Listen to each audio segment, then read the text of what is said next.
2023. You cannot use me to demarket OB. Archbishop CHUKWUMA tells enemies of obedient mantra. Welcome to the news and thank you for tuning in to listen. The Archbishop of Enugu Ecclesiastical Province, Church of Nigeria, Anglican Communion, Most Reverend Emmanuel CHUKWUMA, has described as effortless exercise attempt by those uncomfortable with the popularity of the Labour Party presidential candidate Peter Obi to use his name to demarket the candidate. CHUKWUMA said in Enugu yesterday that it was on record that he has been supporting and promoting the obedient mantra and even had it written down in a synod address a month ago. He reiterated his call for a new Nigeria, insisting that Nigerians cannot afford to witness another set of bad leadership in 2023, adding that the Labour Party candidate in whom mantra obedience is personified has shown integrity, capability, and honest concern for the poor Nigerian masses as well as desire to take the country out of its present woes. CHUKWUMA said at the nick of time, Nigerians would elect leaders that would uplift the people from the suffering that we are currently passing through under the All-Progressive-led government, adding that the All-Progressive Congress and the People Democratic Party have nothing new to offer. Stating categorically that he was not against Obi, as both were friends, the Archbishop explained that while he supports obedience nationwide for Peter Obi to emerge the next president, politicians should be able to win people to their side rather than think they could hide under obedient mantra to win elections.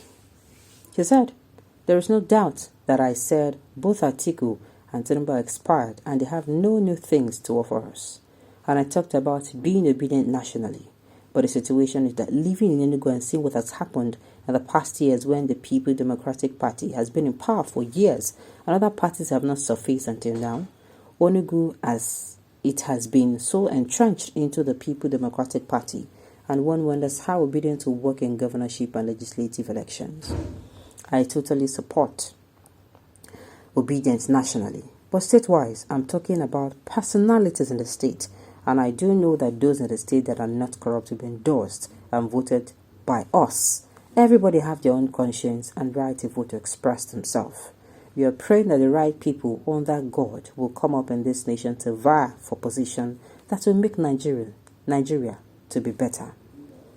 Let it be clear to Nigerians that I'm not against Peter Obi and I'm not against obedience nationally.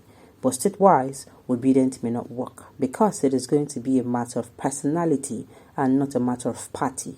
And again, obedience is Peter Obi personified. Nobody in the state is Peter Obi. So it may not be possible for you to say state can be obedient like Enugu because it depends on the strength, structure, and power of the party in government, particularly the incumbency. So I want us to please get it clear.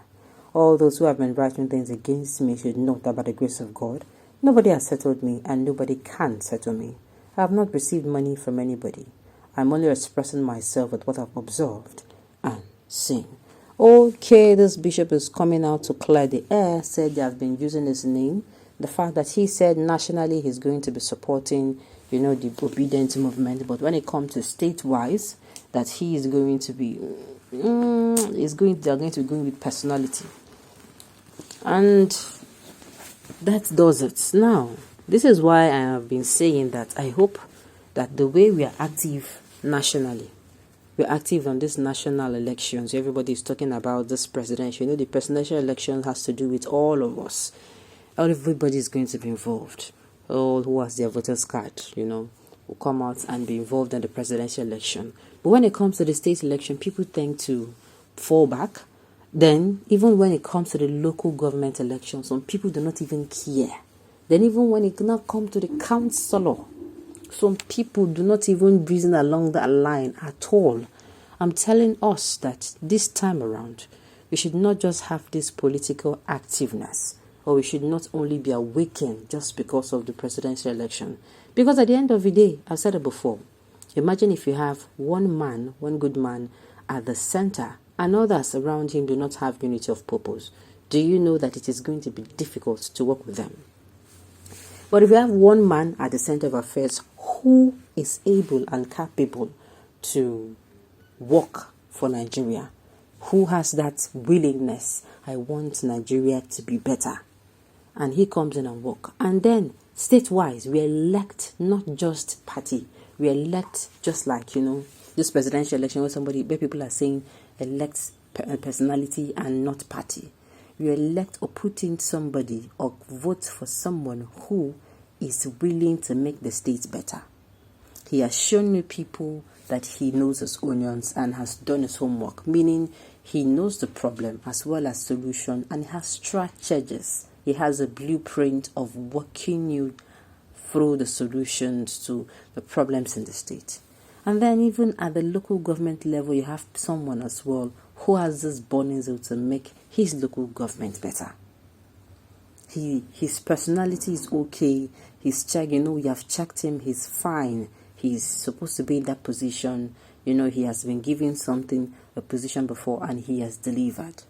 And again, when it comes to councillorship or any elective position, that's what I've been telling us to make sure we come out. That it is when we have people who are, when their purpose is unified. They have this unity of purpose that the councillor will say, I want my constituency to be better. The speaker will say, I will continue to speak on behalf of my people. The one for the local government will say, I want my local government to be the best. The one for the governor will say, I want my state. Do you know that with this collective effort, because there is unity of purpose and the man at the center is actually wanting to make Nigeria better, it is going to be easier to carry all of them along. They'll be able to work with one another.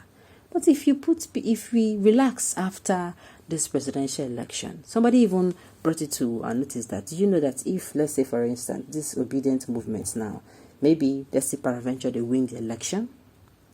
Let's say they win the election. Do you know that if we don't have enough people in the National Assembly and all of that he might be impeached? Somebody brought that up and I'm like, is it possible? So we are going to also be looking at it from that angle. I'm not saying you should vote for people who you don't know before you vote for anyone. That is why I always say, do your research. Find out more about that person. Find out more if that person has been given a position before.